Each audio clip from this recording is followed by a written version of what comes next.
16 বছর পর বিনা বাধায় শহীদ জিয়ার জন্মবার্ষিকী পালন, রাজনৈতিক ঐক্য ছাড়া সংস্কার অসম্ভব বলেছেন মির্জা ফখরুল। প্রধান উপদেষ্টার টাইম ফ্রেমেই হবে নির্বাচন জানিয়েছেন সিইসি, দিনক্ষণ ঠিক হবে সব দলের মতামত বলেছেন প্রেস সচিব। রক্ত দিয়ে হলেও সীমান্ত সুরক্ষা প্রত্যয় স্বরাষ্ট্র উপদেষ্টার, বললেন উপদেষ্টাদের পরিচয় দিয়ে তদবির করলে পুলিশের ধরিয়ে দিতে। দেখছিলেন ক্রাউন সিমেন্ট সংবাদ শিরোনাম, এবার বিস্তারিত সংবাদ। বাংলাদেশের জাতীয়তাবাদ ও বহুদলীয় গণতন্ত্রের প্রবক্তা শহীদ রাষ্ট্রপতি জিয়াউর রহমানের 89তম জন্মবার্ষিকী আজ। 1936 সালের 19 জানুয়ারি বগুড়ার গাবতলীতে জন্মগ্রহণ করেন তিনি। ক্ষণজন্মায়ী পুরুষের বর্ণাঢ্য জীবনের কিছু দিক তুলে ধরছেন আমাদের বিশেষ প্রতিনিধি সিকান্দার রেমান।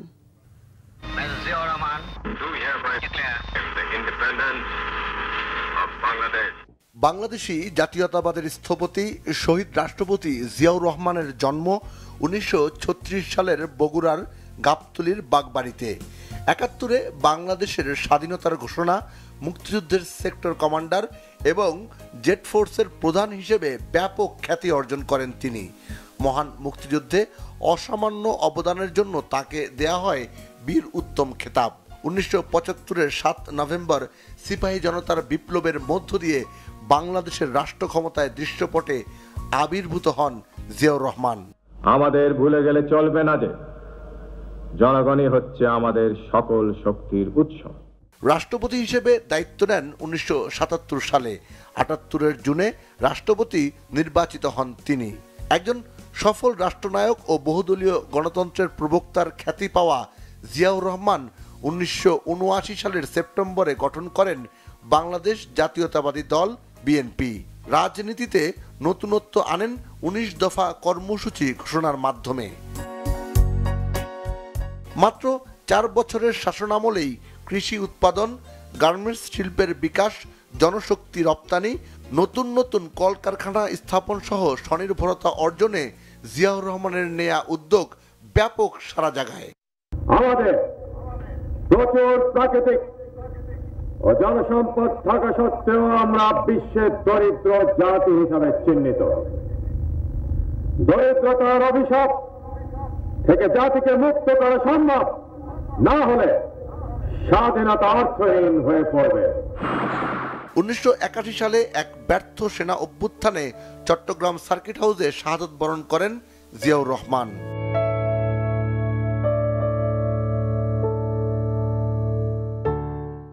তাকে হত্যা করার যে মৌলিক কারণ হচ্ছে বাংলাদেশ যেভাবে বিভিন্ন দিক থেকে অগ্রসর হয়ে যাচ্ছে, এটা কিন্তু অনেকে চায়নি এবং সেই ষড়যন্ত্রের, দেশীয় এবং বিদেশি ষড়যন্ত্রের কারণেই কিন্তু শহীদ জিয়াউর রহমানকে এভাবে অকস্মাৎ হত্যা করা হয়েছে। এখানে তার বিরুদ্ধে এদেশের মানুষ কোনো কারণে কোনো সমালোচনা করেনি। আমাদের সম্পদের সর্বোত্তম ব্যবহার দ্বারা আত্মনির্ভর হয়ে ওঠা আমাদের লক্ষ্য। বাংলাদেশি জাতীয়তাবাদের এই প্রাণ পুরুষের অকাল মৃত্যু না হলে সে সময় দেশ আরো এগিয়ে যেত বলেও মনে করেন বিএনপির সিনিয়র নেতারা। জিয়াউর রহমান বিএনপির আদর্শ, তার জীবনের বিভিন্ন ঘটনা, বিশেষ করে রাষ্ট্র পরিচালনায় তার পদক্ষেপ সমূহকে, বিশেষ করে তার সততা এবং দেশপ্রেমিককে আত্মস্থ করার জন্য বিএনপির প্রত্যেকটি নেতাকর্মীকে উদ্যোগী হতে হবে। আমরা যদি জিয়াউর রহমানের আদর্শকে ধারণ করি এবং জিয়াউর রহমানকে প্রকৃতভাবে অনুসরণ করি, তাহলে আগামী দিনে বাংলাদেশের ভবিষ্যৎ অনেক উজ্জ্বল হবে। সোনালী ভবিষ্যতের স্বপ্ন নিয়ে জিয়াউর রহমানের আদর্শ পুরোপুরি বাস্তবায়ন করা গেলে দলকে সামনের দিকে আরো এগিয়ে নেওয়া সম্ভব বলেই মনে করেন বিএনপি নেতারা। জিয়াউর রহমান সাহেবের আস্থার জায়গাটা হলো মুক্তিযুদ্ধের স্বাধীনতা ঘোষণা এবং মুক্তিযুদ্ধ করা। জনগণ তখনই তাকে গ্রহণ করে নিয়েছিল এবং 75-এর পরে ওনাকে সেই আস্থা নিয়ে ক্ষমতায় বসিয়েছিল এবং সেটার মূল্য উনি দিয়েছেন। এবং আজকে বাংলাদেশের যত পরিবর্তন দেখছে, রিফর্ম, আমরা এখন রিফর্ম শুনি, রিফর্ম তো জিয়াউর রহমান তখন করে গেছে। একতন্ত্র থেকে বহুদলীয় গণতন্ত্র, ক্লোজ ইকোনমি থেকে ওপেন ইকোনমি তৈরি করা, ম্যান পাওয়ার এক্সপোর্ট করা, কি না উনি করেন নাই। তো সুতরাং বড় রিফর্মার এই দেশে যে কেউ থেকে জিয়াউর রহমান সাহেব, তার চেয়ে বড় রিফর্মার কেউ নাই। মৃত্যুর এত বছর পরও বিএনপির নেতাকর্মী সমর্থক সহ অগণিত মানুষের স্মৃতিতে ভাস্বর হয়ে আছেন বাংলাদেশি জাতীয়তাবাদের প্রাণ পুরুষ জিয়াউর রহমান।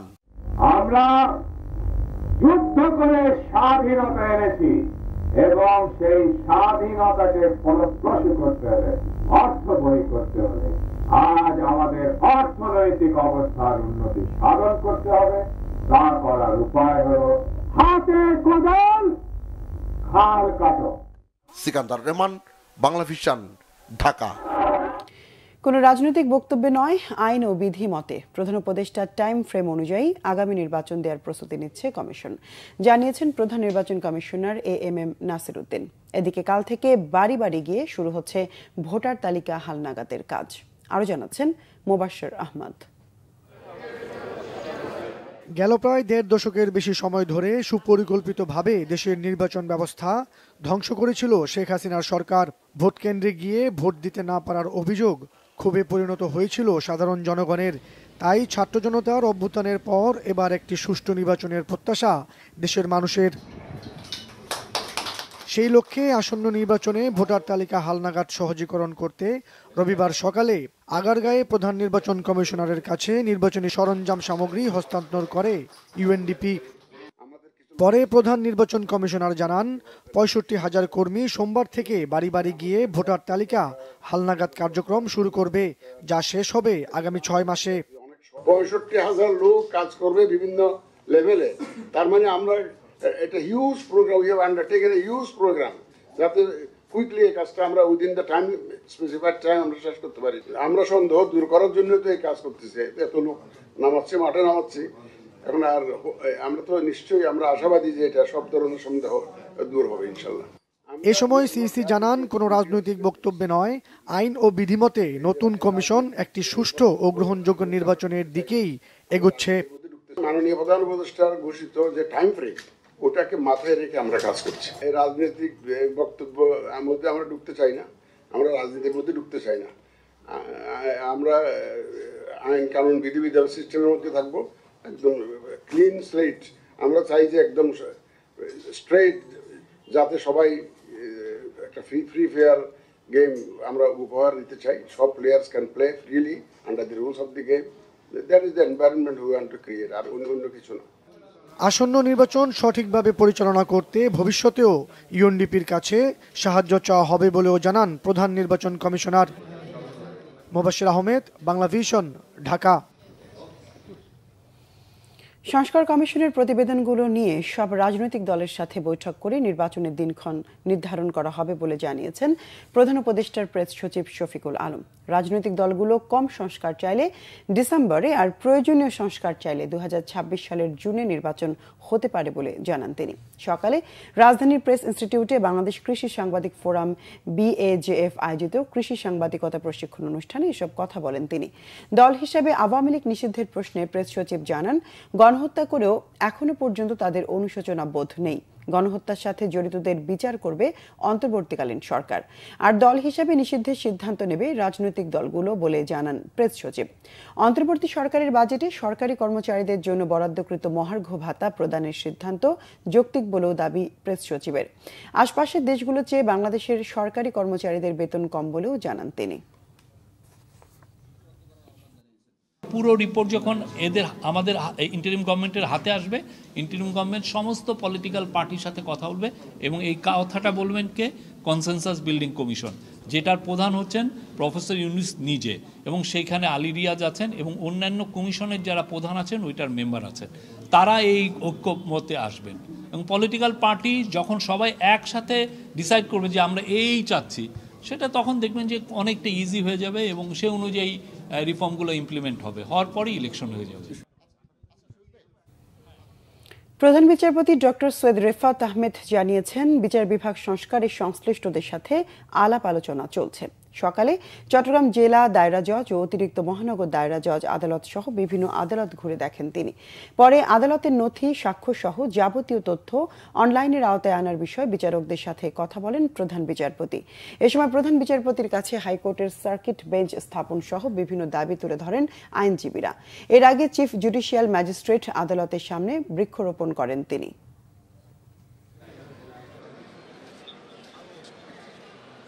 বিচার বিভাগে যে কর্মকর্তারা রয়েছেন, আইনজীবীরা রয়েছেন, তাদের সাথে একটা মত বিনিময় হবে, সাক্ষাৎ হবে। সেই সুবাদেই এখন এসেছি, বিভিন্ন কোর্ট পরিদর্শন করছি। আর আমরা তো একটা সংস্কারের একটা উদ্যোগ নিয়েছি, তো সেটার পরিপ্রেক্ষিতে সেটাকেই আমাদের উদ্দেশ্য রেখেই আলোচনাগুলো হচ্ছে। রক্ত দিয়ে হলেও সীমান্ত রক্ষা করা হবে বলে হুঁশিয়ারি দিয়েছেন স্বরাষ্ট্র উপদেষ্টা অবসরপ্রাপ্ত লেফটেন্যান্ট জেনারেল জাহাঙ্গীর আলম চৌধুরী। উপদেষ্টাদের পরিচয় দিয়ে কেউ তদবির করলে তাকে পুলিশে ধরিয়ে দেওয়ার আহ্বান জানান স্বরাষ্ট্র উপদেষ্টা। রাজধানীর ভূমি ভবনে এক অনুষ্ঠানে এসব কথা বলেন তিনি। বিস্তারিত জানাচ্ছেন জিয়া খান।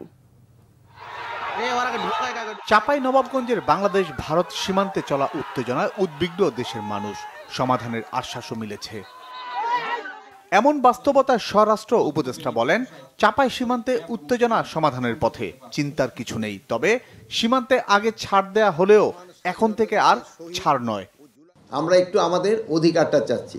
ওখানে অনেক সময় হচ্ছে যে ওরা হয়তো একটু সেদিক করলেও আমরা ওইরকম কোনো সময় প্রতিবাদ করি নাই। বাট এখন আমরা আমাদের যতটুকু অধিকার, আমরা ওই অধিকারটা চাচ্ছি। আমাদের যেটা আইন মতো যেটুকু আমাদের পাওনা, আমরা ওটুকু চাচ্ছি। যেমন 150 গজের ওই থেকে তাদের কাটাতারে বেড়া করতে পারে, আমরা ওটুকুই চাচ্ছি।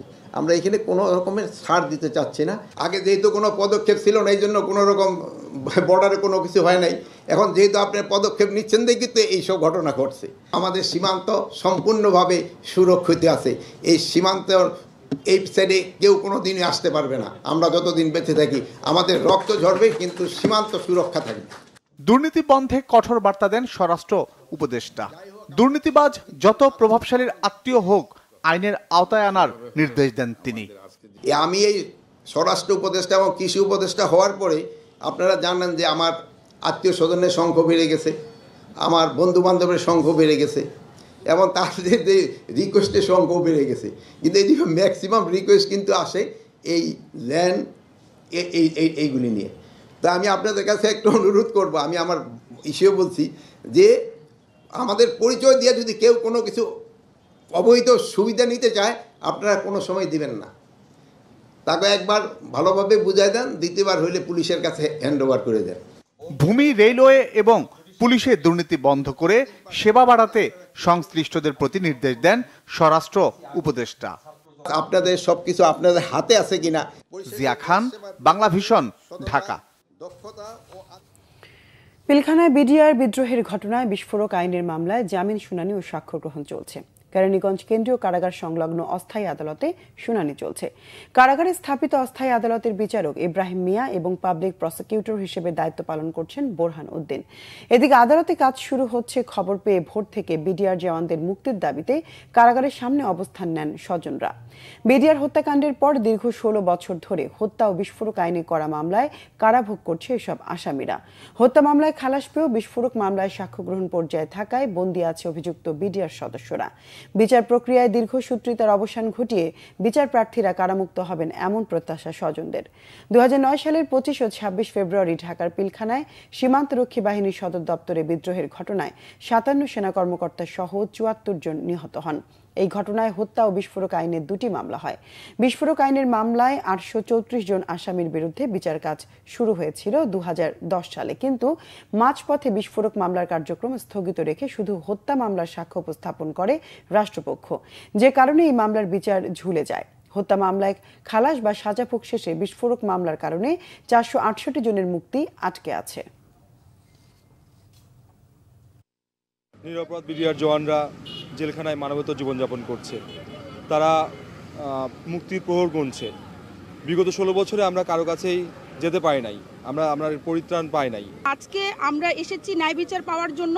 16 বছর আমরা ন্যায় বিচার পাইনি। খালাসপ্রাপ্ত অথবা যাদের 10 বছর হয়েছিল, এই সব মিলিয়ে টিলিয়ে প্রায় 500-র অধিক মানুষের কোনো সাজা নাই। কিন্তু এই মানুষগুলোকে এই আজকে যে বিস্ফোরক মামলাটি আছে, আজকে যেটি ধার্যকারী, এই মামলাটির অজুহাতে বা কলা কৌশল করে তাদেরকে হাজতে আটক রাখা হয়েছে। বিএনপি আইনজীবীদের সময় আবেদনের প্রেক্ষিতে তত্ত্বাবধায়ক সরকার ব্যবস্থা ফেরাতে রিভিউ আবেদনের শুনানি পিছিয়ে 9 ফেব্রুয়ারির দিন ধার্য করেছেন আপিল বিভাগ। সকালে আপিল বিভাগের জ্যেষ্ঠ বিচারপতি আশফাকুল ইসলামের নেতৃত্বাধীন বেঞ্চ এই আদেশ দেন। এর আগে আপিল বিভাগের 7 বিচারপতির পূর্ণাঙ্গ বেঞ্চ 2011 সালের 10 মে সংখ্যাগরিষ্ঠ মতামতের ভিত্তিতে তত্ত্বাবধায়ক সরকার ব্যবস্থায় সংবলিত সংবিধানের ত্রয়োদশ সংশোধনী বাতিল ঘোষণা করে রায় দেন।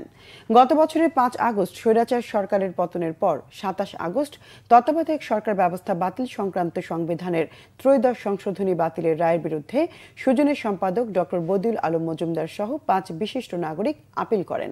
16 অক্টোবর ত্রয়োদশ সংশোধনী বাতিলের রায়ের বিরুদ্ধে রিভিউ আবেদন করেন বিএনপির মহাসচিব মির্জা ফখরুল ইসলাম আলমগীর।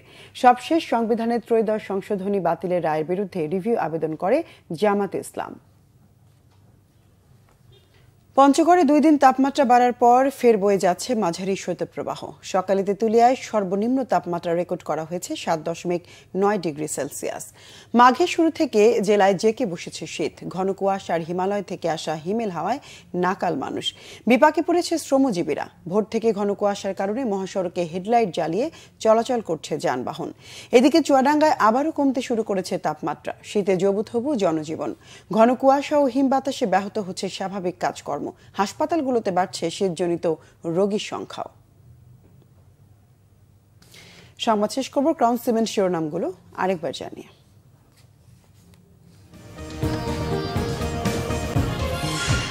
16 বছর পর বিনা বাধায় শহীদ জিয়ার জন্মবার্ষিকী পালন। রাজনৈতিক ঐক্য ছাড়া সংস্কার অসম্ভব বলেছেন মির্জা ফখরুল। প্রধান উপদেষ্টার টাইম ফ্রেমেই হবে নির্বাচন জানিয়েছেন সিসি। দিনক্ষণ ঠিক হবে সব দলের মতামতে বলেছেন প্রেস সচিব। রক্ত দিয়ে হলেও সীমান্ত সুরক্ষা প্রত্যয় স্বরাষ্ট্র উপদেষ্টার। বললেন উপদেষ্টাদের পরিচয় দিয়ে তদবির করলে পুলিশে ধরিয়ে দিতে।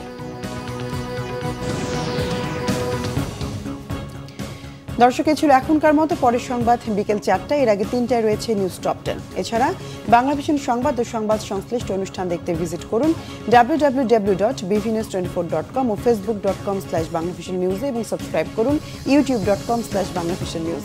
এতক্ষণ সঙ্গে থাকায় ধন্যবাদ সবাইকে।